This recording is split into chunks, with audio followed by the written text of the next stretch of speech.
Hey everyone, thank you for joining us today. My name is Jason Hansen and I'm a PM on Azure Arc enabled Kubernetes, and I'm excited to talk to you today about what we've built. So for the agenda, we're going to start with an overview about Azure Arc. We're going to dig into the Kubernetes features and capabilities. We'll wrap that up into a key customer scenario, and then we'll dive in and we'll see Azure Arc enabled Kubernetes in action. Now we've got a bunch of team members or folks from our team who are in chat. And as questions come up throughout the presentation, please feel free to throw those questions into chat, and we'll either answer them in flight or at the end we've reserved some time for specific Q&A. So keep them flowing and say hi to our team if you see them there. So let's go ahead and talk about Azure Arc at a high level. So Azure Arc has been built in response to the fact that our customers' application requirements are continuing to evolve. And this happens across a number of different vectors. First is the sheer number of applications that you're dealing with, especially across a number of different form factors. So that can include apps that are deployed in VMs, apps that are deployed on containers, and across a number of different languages and frameworks. Additionally, those applications also need to run across a diverse set of infrastructures. So that could be data center assets that you own today. It could be managed hosting providers that you're using. It could be a set of remote office, branch office locations where you've got sites spread all over the world. And increasingly, we also have customers who are deploying in a multi-cloud disposition, whether or not that's for business continuity and disaster recovery, or whether or not that's because you need to get your applications closer to a specific set of customers. And the question arises, how do you, within your organization, govern and operate across these disparate environments? How do you ensure that you've got end-to-end security across the entire organization? And how do you best enable your developers to make sure that they can operate in this environment? So if we look at the Azure platform itself, Azure has been built from the ground up to be hybrid.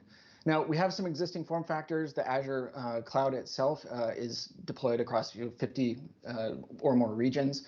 We've got thousands of services deployed with millions of resources under management. We also have form factors like Azure Stack, which is an integrated hardware and software solution, which allows you to use compute, storage, and networking resources in a disconnected scenario or connected. We also have Azure IoT, which allows you to target any edge and any device. Now, Azure Arc fits in the middle, and what we're doing with Azure Arc is we want to be able to attach to any data center and any cloud, and really bring the set of capabilities that we've developed as part of the Azure platform into your environment. So let's go ahead and unpack that a little bit from an architecture standpoint and see what that looks like. Let's go. So on the left-hand side, we're going to unpack this slide. So on the left-hand side, we have you, Azure customers.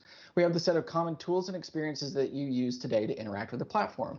That includes things like Azure Portal, the Cloud Shell, the CLI tool that you use today. Down at the bottom layer, we have the set of Azure resources that are provisioned and running on Azure infrastructure. So that includes things like virtual machines, service fabric, containers, all the set of services that you can provision from the portal today. Now, on top of that is the layer that glues all of this together, and that's Azure Resource Manager. Azure Resource Manager is the front door for the entire Azure platform. And in that layer, we have a set of capabilities that are uniform and consistent across all of our services. So from the organization and inventory standpoint, when you provision or create a resource, you can place this into a subscription. You can put that resource into a resource group. You can tag that resource as well, and that allows you to search and query over your entire resource portfolio, no matter where that resource is provisioned. From an access and security standpoint, you also have role-based access control, which allows you to say who can and can't see a particular resource, or who can and can't interact with that resource on the Azure Fabric. Now, down below, we have governance and compliance, powerful services like Azure Policy, which allow you to make statements over your infrastructure. So, for example, no public IP addresses can be provisioned in this particular resource group, or only these sets of VM SKUs can be used in this subscription. Set of common capabilities that are uniform across all of the various resource types. Now, at the very top, we have a set of management services, which are powered by and enabled by the Azure Resource Manager layer. And those are things like Azure Monitor, a common place for you to send all of your logs, telemetry, and metrics for services. We have Azure Update Service, we have Azure Backup and Security Center, and all of those management services are enabled by this Azure Resource Manager layer. Now, how Azure Arc fits into the picture is that we built a set of connective tissue that allows you to attach resources that aren't running on Azure infrastructure into the Azure Resource Manager. We support Azure Arc for servers, Kubernetes, and data services, and that allows you to attach those form factors into the resource manager layer and start to be able to target them with Azure Management Services. So what does this give you? So there are three key scenarios within Azure Arc enabled Kubernetes.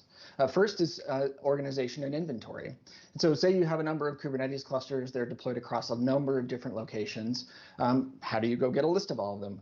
Well, by onboarding those clusters into Azure through Azure Arc enabled Kubernetes, you're able to have a unified view and a consistent view in the Azure portal using Azure CLI and Azure SDK.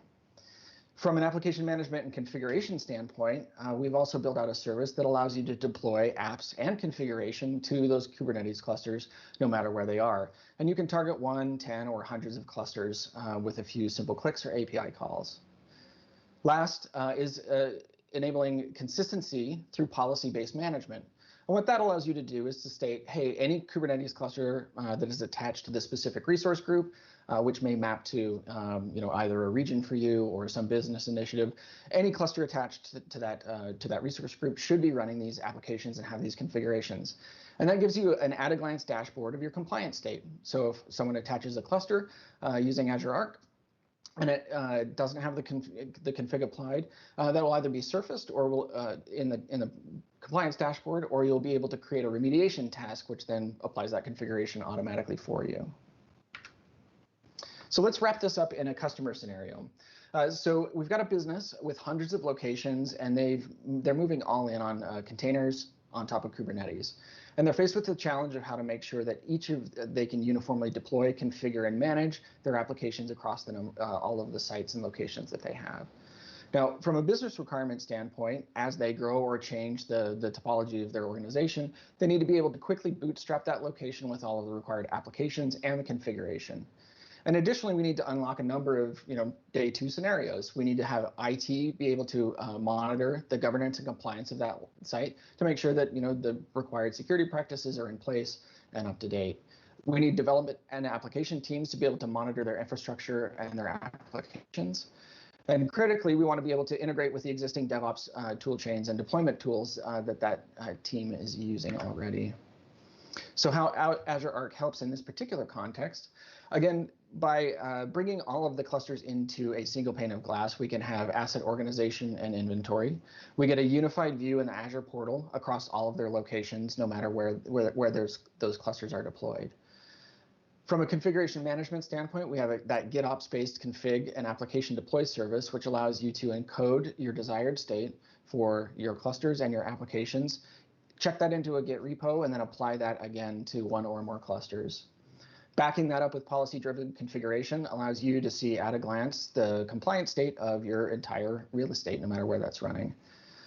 And again here, that we're making a bet on the Kubernetes ecosystem and the power of those APIs. So if you have an existing development tool chain that is producing containers, producing Kubernetes manifests or Helm charts, we can consume those artifacts and deploy them with very little change. So let's go ahead and see Azure Arc enabled Kubernetes in action. And we're going to go ahead and run a demo that I recorded earlier, and I'll see you in a few minutes.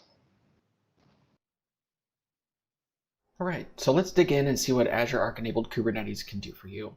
I'm going to go ahead and start at the portal, and I'm going to go ahead and dig into a resource group that's going to hold all of the clusters that I'm connecting to Azure for management. Let's go ahead and dig in and take a look. I've already onboarded 3 clusters, my demo 1, 2, and 3, and we're going to attach a new cluster into this resource group. To do that, I'm going to switch over to my terminal, and I'm going to run an Azure CLI command to onboard or connect this cluster. Here we are in the cluster in my terminal, and let's go ahead and run that Azure CLI command.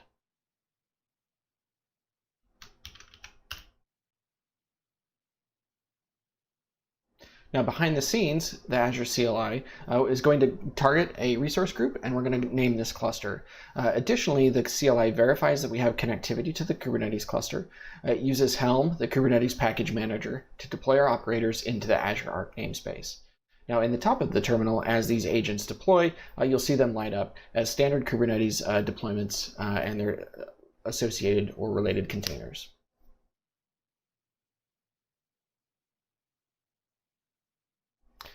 Here you can see them start up. As the container images pull down, the operators will all light up, and we'll finish connecting this cluster to Azure.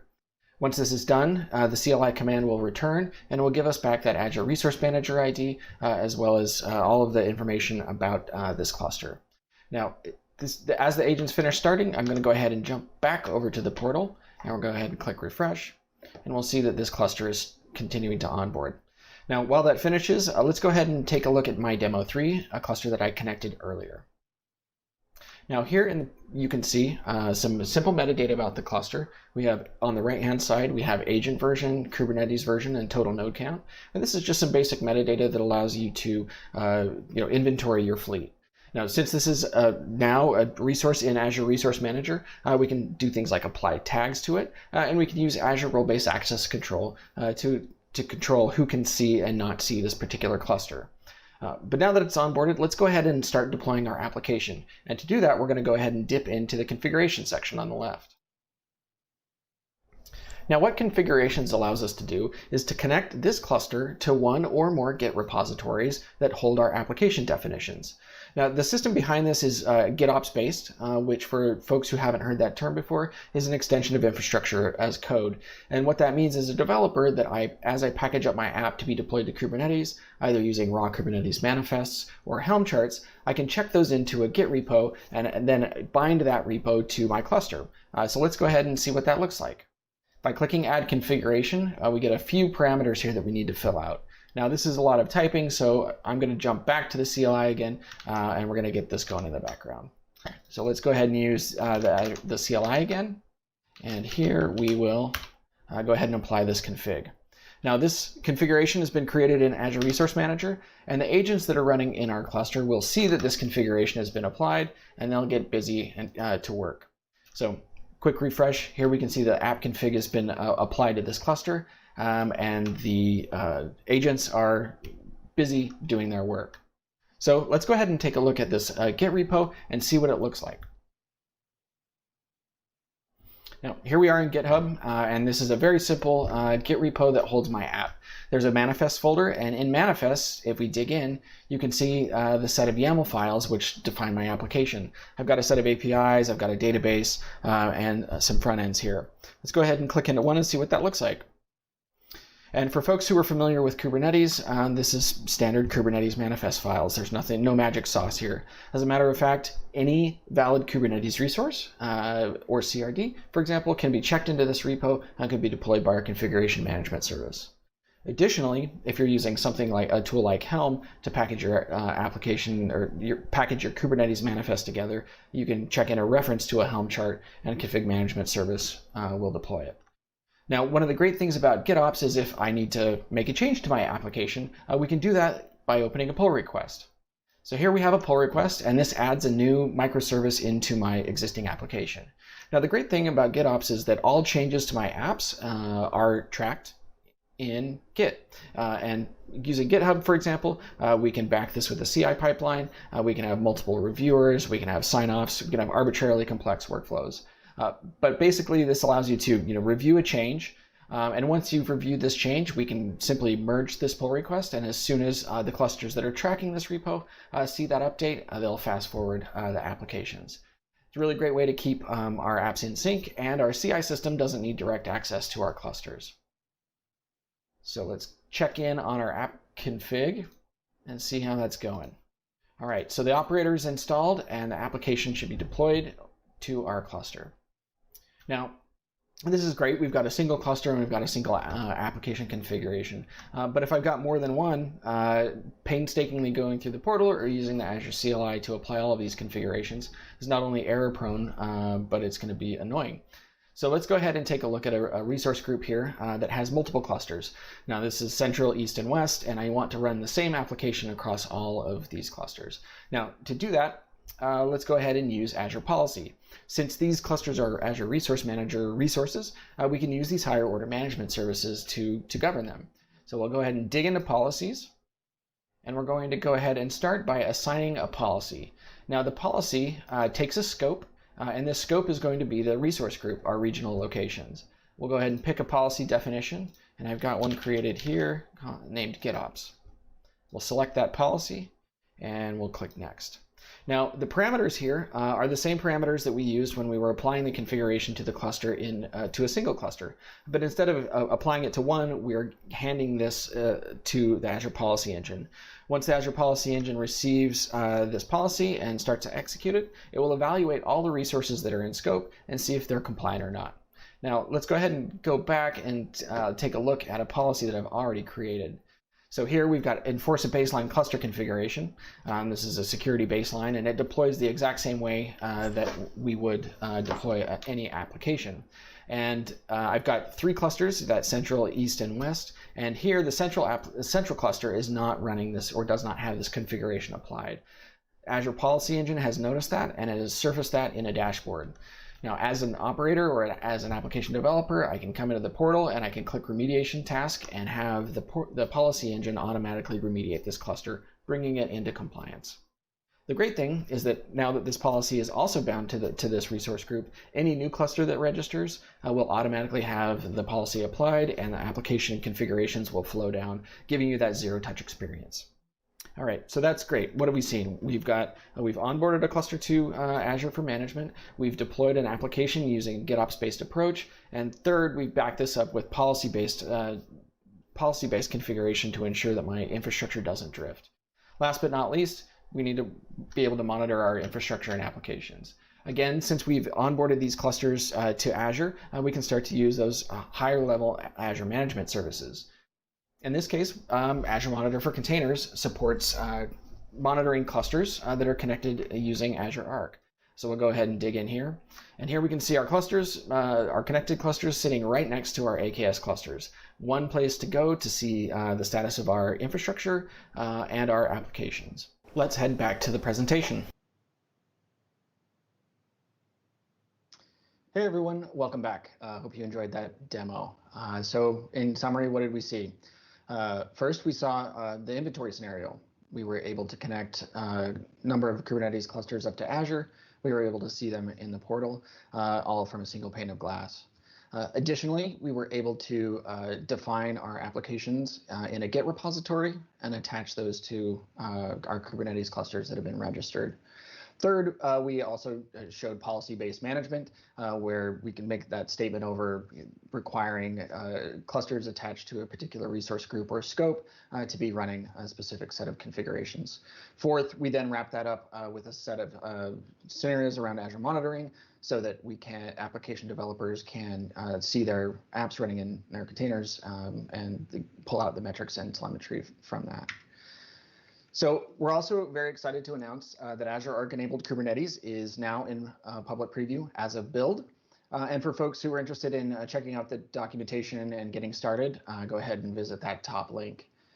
Now, additionally, we're also interested in talking to folks for whom these scenarios resonate. And if you are interested in becoming an Azure Arc Influencer, definitely check out that second link. What that entails is participating in product feedback sessions, as well as interviews. And we're looking for folks who have Kubernetes clusters flung far and wide, as well as servers, private data centers, et cetera. We'd love to talk to you.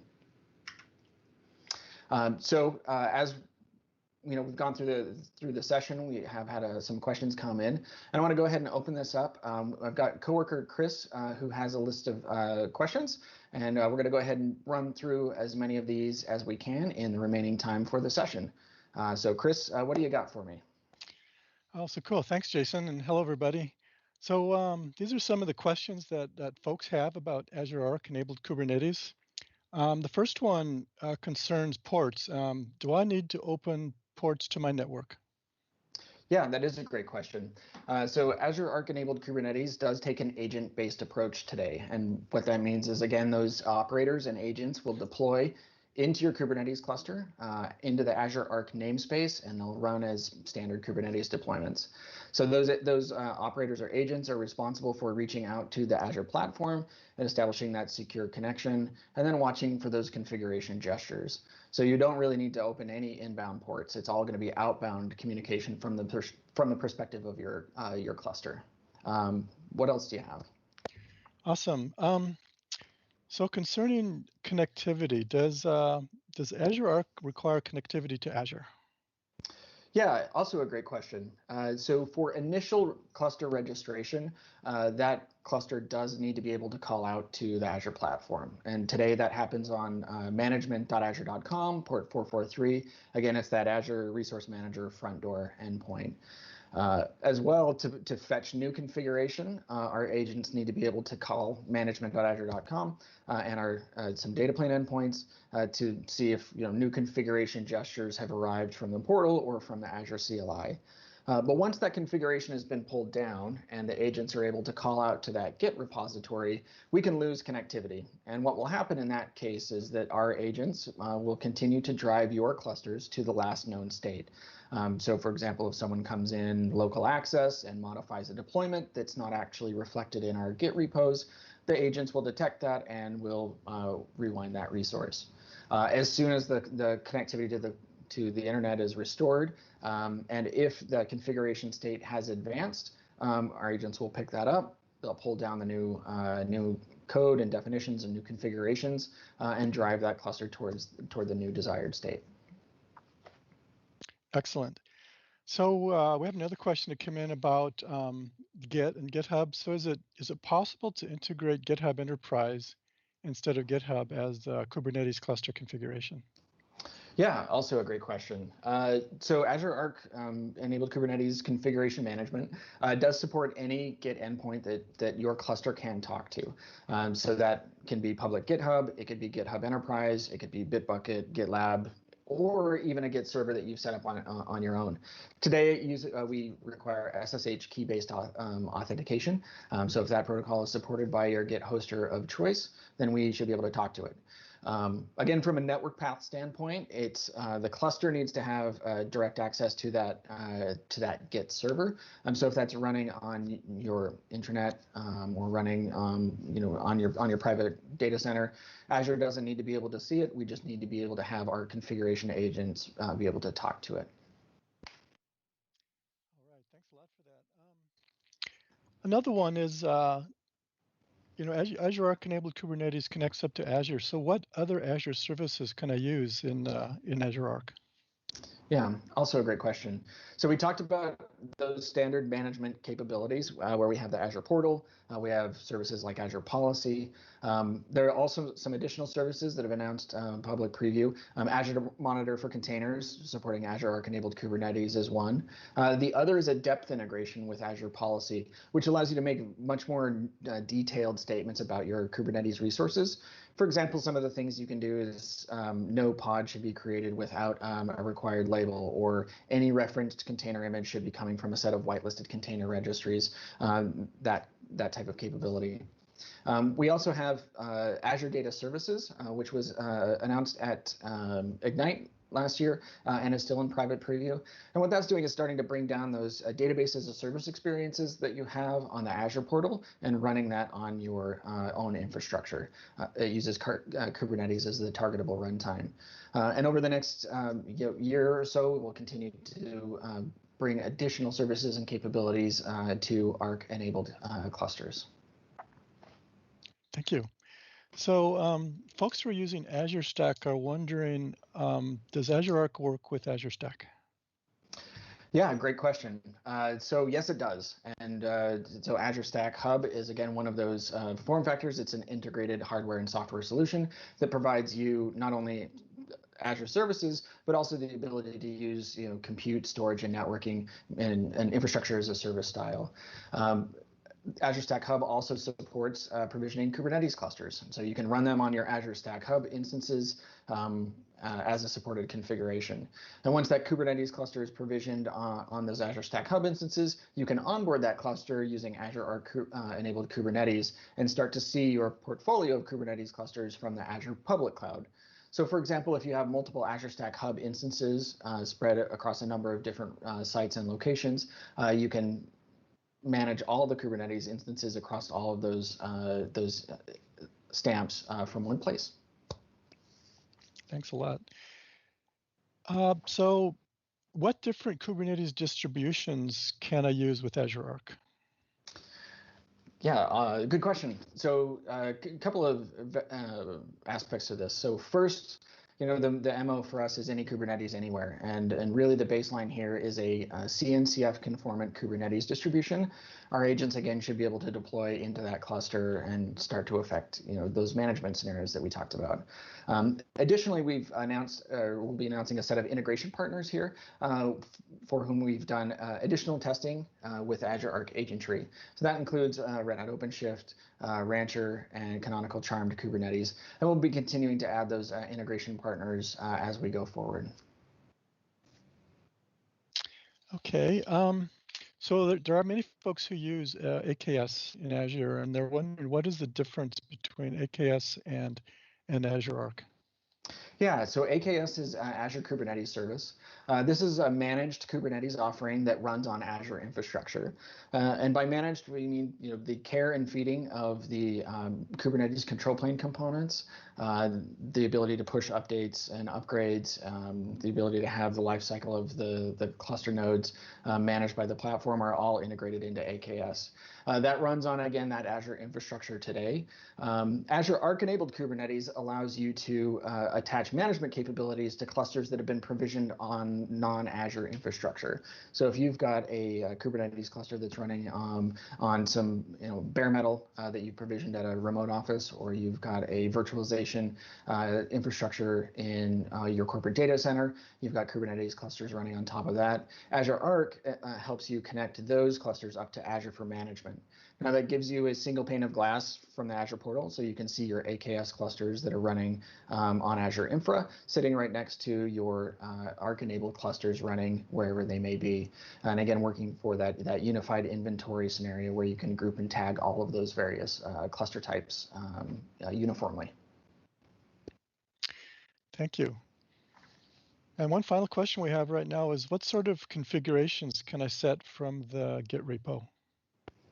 Yeah, great question. So Azure Arc-enabled Kubernetes, our configuration management piece, allows you as the application developer to check in or track any valid Kubernetes resource. So that can be as straightforward as a set of YAML files that define standard Kubernetes resource types. So that could be a deployment, a config map, a daemon set, whatever you need, even custom resource definitions. We also support the ability for you to check in a Helm chart or a reference to a Helm chart. So if you're using either off-the-shelf Helm charts or your teams and organizations are using Helm charts internally, all of that material can be checked in to Git repos, and then our operators in concert with Flux will deploy that into your cluster and manage the change over time. So again, if you make an update to that Git repo, you bump a container version or you update a chart reference, that change will propagate to all of the clusters that are tracking that particular repo. Thanks, Jason. So that's the end of the questions we have for now. We have a few more minutes. If folks have other questions they want to send in, go ahead and send them in and we can answer them. Otherwise, that's the end of the questions right now. Great. So I'll just go ahead and put the links back up here. Again, Azure Arc-enabled Kubernetes is now in public preview. Again, here's a link to our Getting Started documentation. And I really would encourage folks for whom these scenarios are interesting, definitely reach out, become an Azure Arc Influencer. We don't bite too much, and you can give us direct product feedback and help us shape the roadmap, not only for Azure Arc-enabled Kubernetes, but everything else within the Azure Arc umbrella. So again, thank you for your time. Thank you for checking out this virtual build session. New format, and definitely interesting for all of us who have been behind the scenes trying to figure out how to present you the content that you're interested in.